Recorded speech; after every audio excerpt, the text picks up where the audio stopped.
A stunning woman lies seductively in bed, but the man across from her doesn't seem to notice. His mind is entirely on the stove. He drops thinly sliced garlic into a hot pan, seasoning it with sea salt and pepper. As the aroma of toasted garlic fills the air, he tosses in fresh pasta, letting the flavors fuse under the high heat before finishing it with a handful of fresh parsley. Under the woman's eager gaze, a perfect, authentic pasta dish is served. He sets the plate down, and despite her alluring look, he walks away without a second glance. His goal isn't a night of romance, it's the pursuit of culinary perfection and the conquest of her taste buds. Carl is a chef obsessed with the details, whether it's searing pork belly to be crispy on the outside and tender on the inside, frying bacon until it's crunchy but not burnt, or making hash browns that are fluffy without being gummy. He settles for nothing less than excellence. Even a quick breakfast for his son is a masterpiece in the making. He slathers butter onto bread with the back of a knife, toasts it on a griddle for exactly 2 minutes, and layers on thick slices of cheese. He watches the crust like a hawk, adjusting the heat until the cheese is molten and golden. One bite, and his son's face says it all. Pure satisfaction. A chef with this much respect for food naturally has a prestigious job. He's the head chef of a popular Los Angeles restaurant with a crew of 6 under him. Yet he insists on doing everything himself, from hand-picking ingredients to plating every dish. It's not that he doesn't trust his staff. It's just pure, unadulterated love for the craft. But that same passion has become his cage. His workaholism led to a divorce from his wife, Inez, and his desire for creative innovation has worn his boss's patience thin. The owner cares about one thing, the bottom line. He demands Carl stick to the greatest hits menu because it's safe and profitable. Carl is so buried in work that he's failing as a father. Today, he's over an hour late to pick up his son. He apologizes, but the boy is clearly used to it. Their planned trip to the amusement park turns into a father-son grocery run because a major food critic is visiting the restaurant tonight. While shopping, his son asks for popcorn. Carl scoffs, calling it unhealthy carbs wrapped in sugar. How could you even want kettle corn with a gorgeous piece of fruit like this in front of you? Only to be seen seconds later, happily crunching on the salty snack with his kid. Later, they grab a street sausage. Carl tells him it's a taste of New Orleans, a place famous for its beignets. He explains that food can trigger a whole world of memories. Hearing this, eating authentic beignets in New Orleans becomes the boy's secret summer wish. That evening, Carl prepares for the critic's arrival, telling his crew to stay sharp. This review could make or break his reputation. Suddenly, Molly, the hostess, warns him that the owner has arrived. It's bad news. Are you planning on altering the menu? I know, that's why the menu has to be perfect. The boss strictly forbids Carl from using his new experimental menu, ordering him to play it safe with the classic dishes the public expects. Carl is devastated to see his creativity vetoed, but he's forced to comply. The fact is, you work for me in my restaurant, right? Cooking the same uninspired menu he's made for a decade. He feels like a marionette, dancing for the crowd, but controlled by strings, unable to follow his heart. Later, Carl and his crew head to a bar to wait for the review. He expects his signature dishes to pass the test, but the critic absolutely trashes him. The review calls him unimaginative and says he's lost his creative spark. Carl reads the words in stunned silence as his colleagues look on in horror. They can't believe a 5-star head chef could be ripped apart so mercilessly. Back home, Carl opens his social media and discovers the food critic has hundreds of thousands of followers. His scathing review has gone viral, and seeing the signature dishes he spent 10 years perfecting turned into a national laughingstock makes Carl's blood boil. Not knowing how social media works, he fires back a reply. "You don't know a damn thing about food. You wouldn't recognize a great meal if it was served right in front of you." Thinking he sent a private DM, Carl is shocked to find he actually posted it publicly. The comment section explodes, and he gains 2,000 followers overnight. The critic doesn't hold back, hitting back with a vicious insult about Carl's desserts. The two engage in a heated public feud until Carl finally throws down the gauntlet and challenges the critic to a rematch. Carl spends the next day obsessively perfecting a new menu. From shrimp with sea urchin to rose steamed squab, every dish is a masterpiece. Wow. Good. It's fucking unbelievable, man. Is it? Chef Big Dog up all night cooking. Come on here, in, buddy.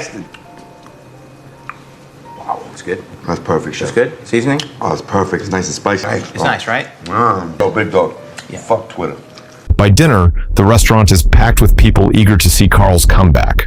For the first time in years, Carl feels a rush of joy because he's finally cooking the food he loves. But then his annoying boss shows up and ruins everything. He demands Carl scrap the new menu and go back to the classics. This constant interference finally pushes the mild-mannered chef over the edge. Want me to cook the same food? The same food that he ripped apart? The same guy who's coming tonight? It's not your food. It's my food because it's my restaurant. I pay for the glasses. I pay for the napkin. I pay for your entire staff's salary, okay? Well, why don't you cook the menu without a chef? And we see how it goes. We see how it goes tonight. His best friend, Martin, wants to quit alongside him, but Carl stops him. Carl heads home with 2 crates of ingredients and channels his repressed rage into his cooking. Every dish he makes, from the appetizers to the desserts, is a work of art. Meanwhile, back at the restaurant, the assistants are struggling to pull off even the basic signature dishes. When the critic sees he's being served the same boring food he hated last time, he demands to speak with Carl, only to be told Carl has quit. The critic immediately takes to the internet, mocking Carl for being a coward who doesn't care about his craft. Seeing the notification, Carl snaps. He rushes to the restaurant and confronts the critic in the middle of the dining room. "I've had it with you," he screams. "We've never even met, so why are you out to destroy me?" In a fit of blind rage, he loses control and smashes a chocolate lava cake with his bare hands. When someone loves their craft this much, every criticism feels personal. In the digital age, a bystander can ruin a person's life and negate years of hard work with just a few clicks. Shortly after, Carl hits rock bottom. A video of his public meltdown has been maliciously edited and shared everywhere, turning the once famous head chef into a social pariah. No restaurant will hire him. Defeated and depressed, Carl becomes a ghost in his own home, barely acknowledging his son. Inez suggests he start a food truck so he can be his own boss and cook exactly what he wants. Her ex-husband even has an old truck he can borrow, but Carl's pride won't let him accept what feels like charity. Then a PR friend calls, suggesting he lean into the villain persona and join a reality show. But Carl refuses to be a dancing monkey. He just wants to cook.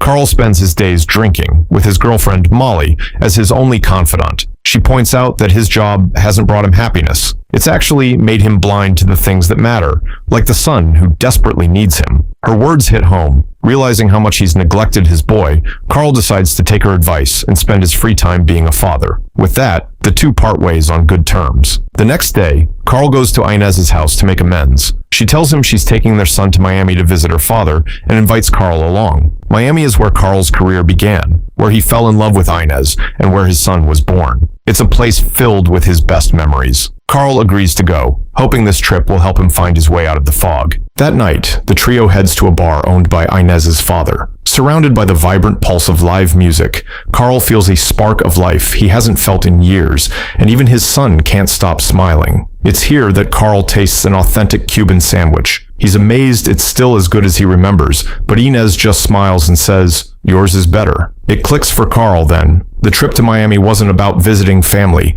It was Inez's master plan to pull him out of his rock-bottom slump. Accepting the help, Carl meets with Inez's ex-husband, a wealthy guy who looks a lot like Tony Stark. Despite some subtle sarcasm between them, he agrees to lend Carl a food truck. The truck is a wreck. It looks like it was pulled straight from a junkyard, and the equipment inside is little more than scrap metal. Father and son roll up their sleeves, grab the heavy-duty degreaser, and get to work scrubbing every inch of the vehicle. However, while clearing the cabinets, the boy finds some rotten fish that makes his stomach turn. He tosses the metal tray out in disgust, but Carl orders him to go get it. After all, a tray can be cleaned. The boy refuses, and Carl loses his temper. His son always claimed he wanted to be in the kitchen, but now he's cherry-picking the work and avoiding the dirty side of the job. Seeing his son run off in tears, Carl realizes he was too harsh. After cleaning the tray himself, he sits down with his son to apologize. Like most father-son dynamics, they go from a heated argument back to being best friends in an instant.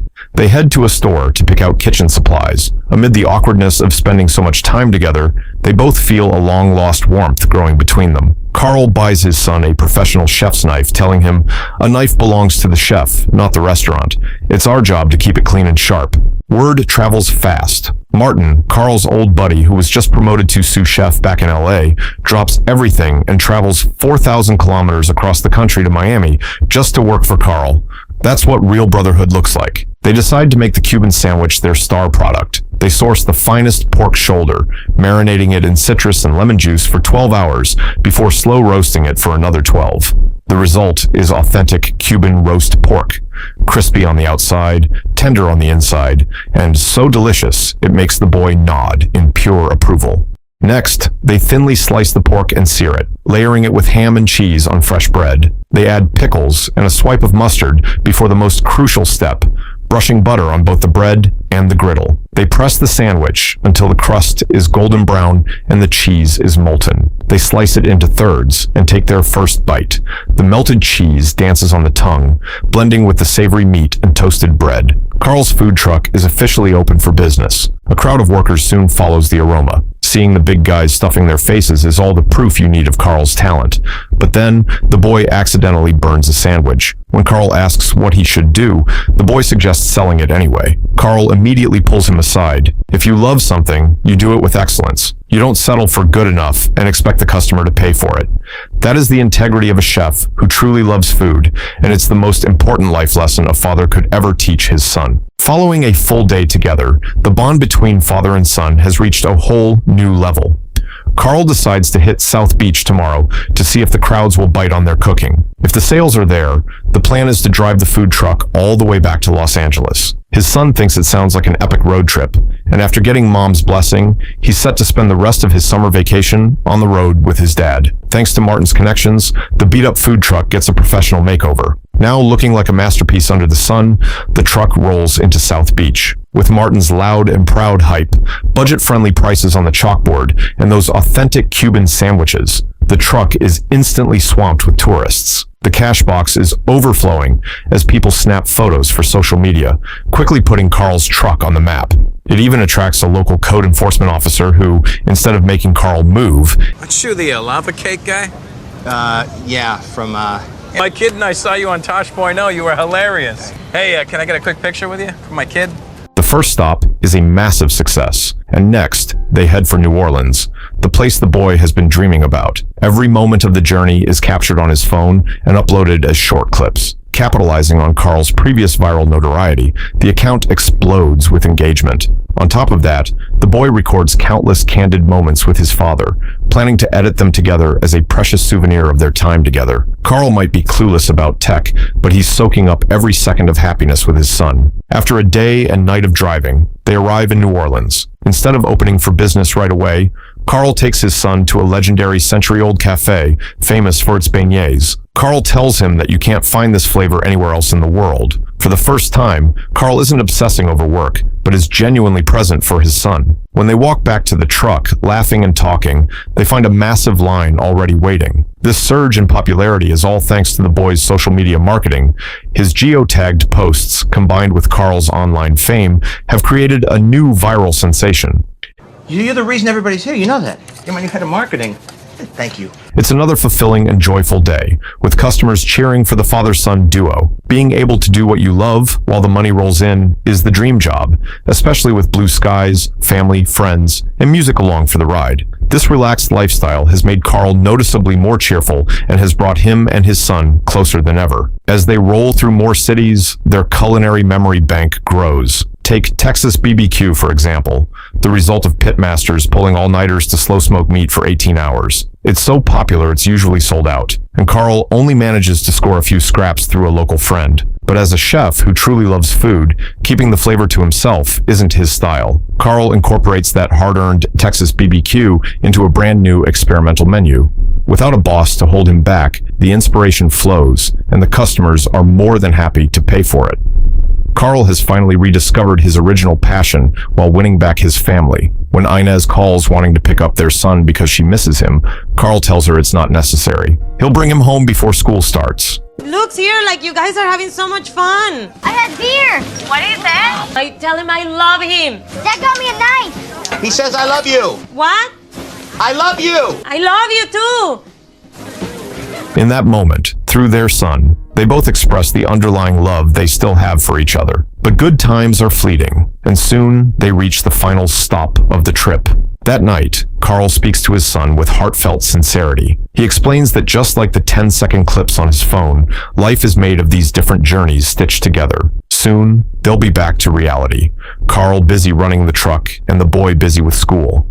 He asks his son not to be disappointed when the fun of the road ends, because this transition is simply the rhythm of life. Back in his cramped, dimly lit apartment, everything looks the same, but Carl's world is now filled with a warmth and light that wasn't there before. Watching the video montages his son sent over, he feels a sense of fulfillment and happiness he never thought possible. The marionette who had lost all hope in the daily grind has finally been reborn. These days, Carl is busier than ever. He's got a constant stream of customers lining up to pay for his cooking, and on the weekends, Inez and his son are right there by his side to help out. One evening, an unexpected guest shows up at the truck, Ramsey Michel, the very food critic who sparked his public downfall. This is the man Carl once despised, but this time, there is no rage. Instead, Carl calmly prepares a sandwich for him.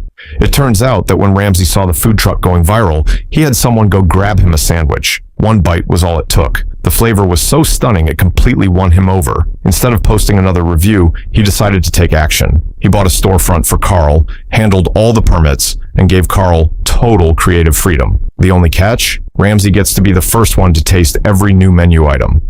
A six-figure investment deal, sealed with a $5 sandwich. In the world of real foodies, it really is that simple. 6 months later, Carl is thriving, churning out innovative new dishes every day.